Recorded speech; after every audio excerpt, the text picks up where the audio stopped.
కాంగ్రెస్ పార్టీకి వచ్చిన ఓట్ల శాతము 39.5%. ఈ పార్లమెంట్ ఎన్నికల్లో 100 రోజుల పరిపాలన తర్వాత దాదాపుగా 41% ఓట్లు కాంగ్రెస్ పార్టీకి రావడం జరిగింది. ఓట్ల శాతంలో ప్రజలు రెఫరెండం ద్వారా మా పరిపాలన బాగుందనడమే కాదు, మమ్మల్ని మెచ్చుకొని అసెంబ్లీ ఎన్నికల్లో ఇచ్చిన ఓట్ల శాతానికంటే అధిక ఓట్ల శాతాన్ని ప్రజలు మాకు ఇవ్వడం ద్వారా, ఆశీర్వదించడం ద్వారా మా పరిపాలన పట్ల ప్రజలు సంతృప్తి వ్యక్తం చేసిండ్రు అని చెప్పి నేను భావిస్తున్నాను.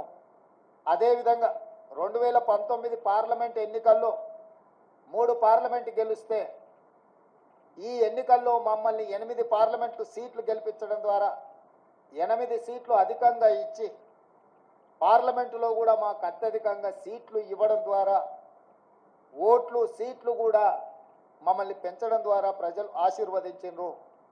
ఇదే కాకుండా మూడవ విశ్లేషణ, 119 శాసనసభ నియోజకవర్గాలలో ప్రజలు ఓట్లేస్తే విస్పష్టంగా ఆనాడు 64 సీట్లు ఎట్లయితే మెజారిటీ వచ్చిందో ఈరోజు 64 సీట్లలో మెజారిటీ రావడమే కాకుండా కంటోన్మెంట్ మేము ఓడిపోయి బీఆర్ఎస్ గెలిచిన సీటులో కాంగ్రెస్ పార్టీకి 13,206 ఓట్ల మెజారిటీ ఇచ్చి 65వ స్థానాన్ని కూడా కాంగ్రెస్ పార్టీకి ఇవ్వడం ద్వారా ఆనాడు ఇచ్చిన 64 సీట్ల కంటే ఇంకొక సీటును అదనంగా ఇచ్చి కాంగ్రెస్ పార్టీని అసెంబ్లీలలో కూడా 65 సీట్ల తీర్పు ద్వారా మా రెఫరెండంని ప్రజలు సమర్థించిండ్రు, మాకు అనుకూలంగా ఓట్లేసి గెలిపించిండ్రు.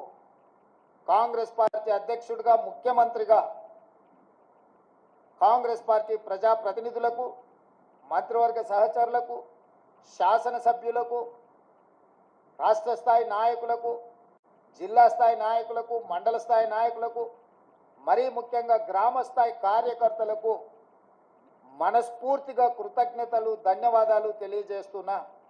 ఈరోజు వారి శ్రమ వల్ల, వారి కష్టం వల్ల, వారి ప్రయత్నం వల్ల ఓట్ల శాతంలో కావచ్చు, పార్లమెంటు సీట్ల విషయంలో కావచ్చు, శాసనసభ నియోజకవర్గాల వారిగా కాంగ్రెస్ పార్టీకి అత్యధిక మెజారిటీని తీసుకొచ్చి మా కాంగ్రెస్ పార్టీ కార్యకర్తలు ఈరోజు మా గౌరవాన్ని, రాహుల్ గాంధీ గారి నాయకత్వాన్ని నిలబెట్టినందుకు కాంగ్రెస్ పార్టీ తరఫున వారికి నేను సంపూర్ణంగా కృతజ్ఞతలు తెలియజేస్తున్నా.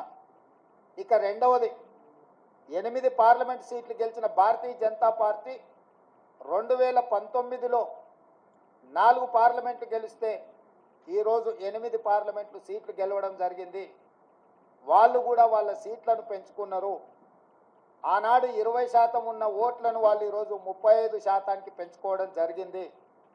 అంటే రాష్ట్రంలో భారతీయ జనతా పార్టీ కూడా ఓట్లు సీట్లు పెరగడం జరిగింది. అయితే ఇందులో వాళ్ళ ఓట్లు సీట్లు పెరగడానికి వాళ్ళ నాయకత్వాన్ని సమర్థించేదానికంటే బీజేపీని గెలిపించడానికి బీఆర్ఎస్ నాయకులు ఆత్మ బలిదానం చేసుకొని అవయవాలను త్యాగం చేసి, అవయవ దానం చేసి ఈరోజు బీజేపీని గెలిపించడం జరిగింది. బీజేపీ గెలిచిన 8 పార్లమెంటు నియోజకవర్గాలలో బీఆర్ఎస్ 7 సీట్లల్లో డిపాజిట్లు కోల్పోయింది. ఆదిలాబాద్ కావచ్చు, నిజామాబాద్ కావచ్చు, కరీంనగర్ కావచ్చు, మల్కాజ్గిరి కావచ్చు, సికింద్రాబాద్ కావచ్చు, చేవెళ్ళ కావచ్చు, మహబూబ్ నగర్ కావచ్చు, ఈ 7 పార్లమెంటు నియోజకవర్గాలలో బీఆర్ఎస్ డిపాజిట్లు కోల్పోయి బీజేపీని గెలిపించడం ద్వారా బీఆర్ఎస్ నాయకులు ఆత్మ బలిదానం చేసుకొని అవయవ దానం చేసిండ్రు బీజేపీకి. ఈ విషయం నేను ఈరోజు చెప్పడం లేదు. ఎన్నికల ప్రక్రియ మొదలైనప్పుడే స్పష్టంగా పార్లమెంటు నియోజకవర్గాల వారిగా బలహీనమైన అభ్యర్థులను పెట్టి బీఆర్ఎస్ శ్రేణులను బీజేపీకి పని చేపిస్తున్నాడు చంద్రశేఖరరావు అని చెప్పి నేను స్పష్టంగా నిర్దిష్టమైన ఆరోపణ చేసిన. నేను నిర్దిష్టమైన అంశాలను ప్రస్తావించినప్పుడు బీఆర్ఎస్ నాయకులు వితండవాదం చేసిండ్రు, నా మీద వాళ్ళు మాటల దాడి చేసిండ్రు. ఇవాళ ఇంకొక విషయం, అత్యంత కీలకమైన అంశం నేను ఇప్పుడు ప్రస్తావించదలుచుకున్నా. 2001లో తెలుగుదేశం పార్టీకి రాజీనామా చేసి చంద్రశేఖరరావు గారు సిద్దిపేటలో శాసనసభ్యుడిగా పోటీ చేసినప్పటి నుంచి 2023 డిసెంబర్ వరకు సిద్దిపేట శాసనసభ నియోజకవర్గంలో ఏ రోజు కూడా 25-30 వేల మెజారిటీ నుంచి 1,25,000 మెజారిటీ వరకు ప్రతి సందర్భంలో అది చంద్రశేఖరరావు గారు కావచ్చు, లేకపోతే హరీష్ రావు గారు కావచ్చు, లేకపోతే స్థానిక సంస్థలు కావచ్చు, లేకపోతే పార్లమెంట్ ఎన్నికల్లో కావచ్చు, అత్యధిక మెజారిటీ సిద్దిపేట అసెంబ్లీ నియోజకవర్గంలో బీఆర్ఎస్ పార్టీకి వచ్చింది.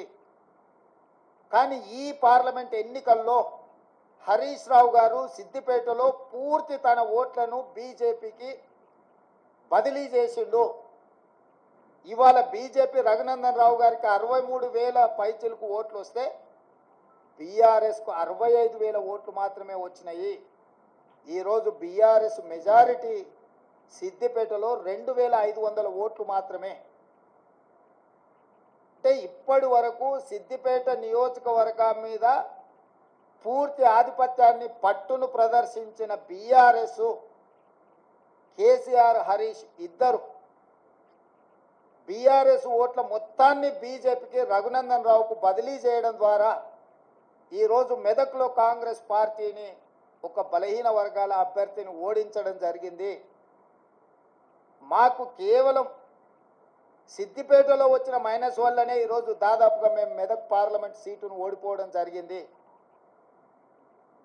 అంటే బీఆర్ఎస్ను నమ్మి నిలబడ్డ వెంకట్రామరెడ్డిని నమ్మించి మోసం చేయడమే కాకుండా కాంగ్రెస్ పార్టీని ఓడించాలా, కాంగ్రెస్ పార్టీ అంటేనే ఏవగింపు లేకపోతే కోపము ప్రదర్శించి ఆత్మ బలిదానం చేసుకొని అవయవ మార్పిడికి పాల్పడి ఈరోజు బీజేపీని గెలిపించారు. 7 పార్లమెంట్లలో ఆనాడు 37.5% ఓట్లు తెచ్చుకున్న బీఆర్ఎస్ ఈరోజు 16.5% ఓట్లకు పడిపోయింది రాష్ట్ర వ్యాప్తంగా. అంటే దాదాపుగా 22% ఓట్లు బీఆర్ఎస్ ఓట్లు బీజేపీకి బదిలీ చేసిండ్రు. 2023 శాసనసభ ఎన్నికలలో బీజేపీకి 13% ఓట్లు వచ్చినాయి. ఈ పార్లమెంట్ ఎన్నికల్లో 35.5% ఓట్లు వచ్చినాయి. సరిగ్గా బీజేపీ ఓట్లు 22.5% పెరిగితే బీఆర్ఎస్ ఓట్లు 37.5% నుంచి 16.5%కి పడిపోయినాయి అని అంటే సరిగ్గా 21%, 22% ఓట్లు బీఆర్ఎస్ వాళ్ళు బీజేపీకి బదిలీ చేసిండ్రు. తద్వారా 8 పార్లమెంటులల్లా బీజేపీ గెలిచింది. 8 పార్లమెంట్లల్లా బీఆర్ఎస్ డిపాజిట్లు గల్లంతైనాయి. ఒక్క మెదకులో ఓడిపోయిన దాంట్లో మాత్రమే వాళ్ళకి డిపాజిట్ వచ్చింది. బీజేపీ గెలిచిన 8 సీట్లల్లా 7 సీట్లు బీఆర్ఎస్ తన ఉనికిని, తన డిపాజిట్లను కోల్పోవడం ద్వారా బీజేపీని గెలిపించింది. ఈరోజు పోతూ పోతూ చస్తూ ఇవాళ బీజేపీని గెలిపించే ప్రయత్నం ఈ రాష్ట్రంలో బీఆర్ఎస్ చేసింది. చంద్రశేఖరరావు, హరీష్, కేటీఆర్ చేసిండ్రు. మొన్న జరిగిన శాసనసభ ఎన్నికల్లో 39 ఎమ్మెల్యే స్థానాలలో బీఆర్ఎస్ గెలవడం జరిగింది. ఈ ఎన్నికల్లో 119లో కేవలం 3 సీట్లలోనే మెజారిటీ వచ్చింది బీఆర్ఎస్. అది సిరిసిల్ల, సిద్దిపేట, గజ్వేల్. అంటే ఈ రాష్ట్రంలో బీఆర్ఎస్ నాయకుల యొక్క ఆత్మగౌరవాన్ని, బీఆర్ఎస్ యొక్క శాసనసభ్యుల ఆత్మగౌరవాన్ని బీజేపీకి కేసీఆర్, కేటీఆర్, హరీష్ రావు తాకట్టు పెట్టిండ్రు.